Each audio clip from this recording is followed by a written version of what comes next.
Talk about standard form. And so we start off with the definition of standard form. Standard form means writing the number as a times 10 to the power n. And we need to take note of these 2 points.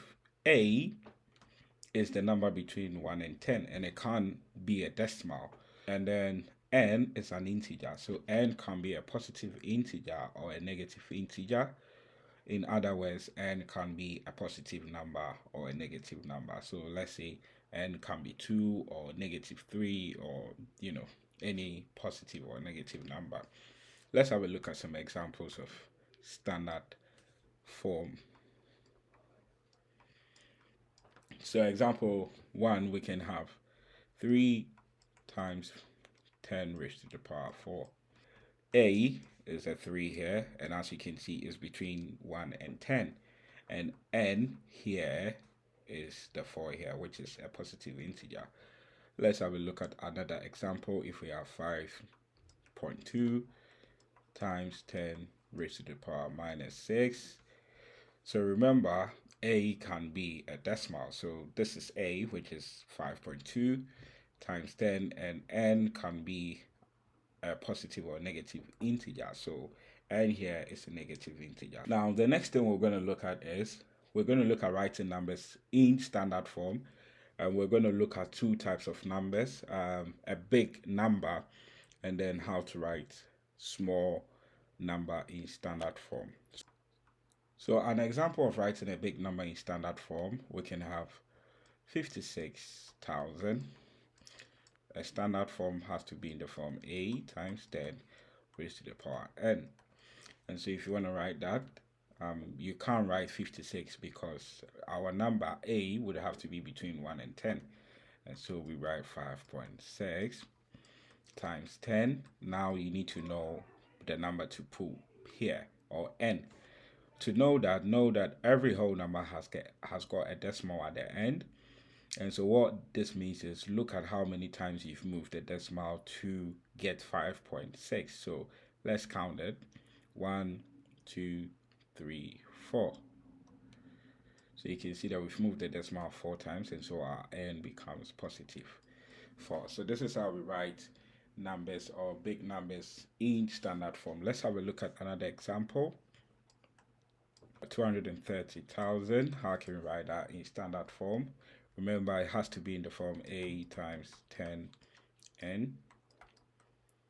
and that would be 2.3. We can't write 23 because remember, a would have to be between 1 and 10 times. Now count the number of times you think the invisible decimal point at the end is moved to get 2.3. So we have 1, 2, 3, 4, 5. So it means we moved it 5 times. And so we get 2.3 times 10 raised to the power 5. The next thing we're going to look at is writing a smaller number. And when I say smaller number, it means decimal numbers. How can we write a decimal number in a standard form? So over here, we're going to look at small number. So an example is 0.0072. How can you write this in standard form? And remember, this would have to be written in the form a times 10 raised to the power n, and that is, remember, our a would have to be between 1 and 10. So here you can write 7.2 because we can't use the 72. And so times 10. Now you need to know what n is. To know what n is, with this number, we already have the decimal point there. That is not invisible. So you're going to have to look at the number of jumps you would do to get 7.2. So let's see.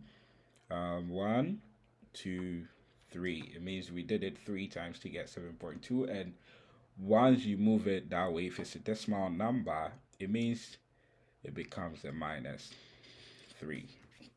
So that becomes minus 3. Let's look at the next example. If we have 0.058. To write this in the standard form, remember it has to be in the form a times 10 raised to the power n. And so first of all, you can clearly see that we have 5.8 times 10. Now we need to know what n is. To know what n is, you have to ask yourself how many times you think we jumped the decimal point to get 5.8, and that would be 2 times to get 5.8, so that would be minus 2. Now let's take note of these two tips. To make this easy, when it comes to writing numbers in standard form, let's take note of these two tips. And the two tips is counting how many places the decimal point moves. If you move to the right, just as this example, we're moving to the right side. So if you move to the right side, you have a negative power, or n is negative. It means we have a negative n. And remember, this is n, this is the power, so you have a negative n. And if you move the decimal point to the left, we have a positive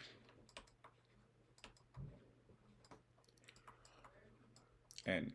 And n is the power here. So once you take note of these two tips, it becomes easy to write either a big number or a small number in standard form.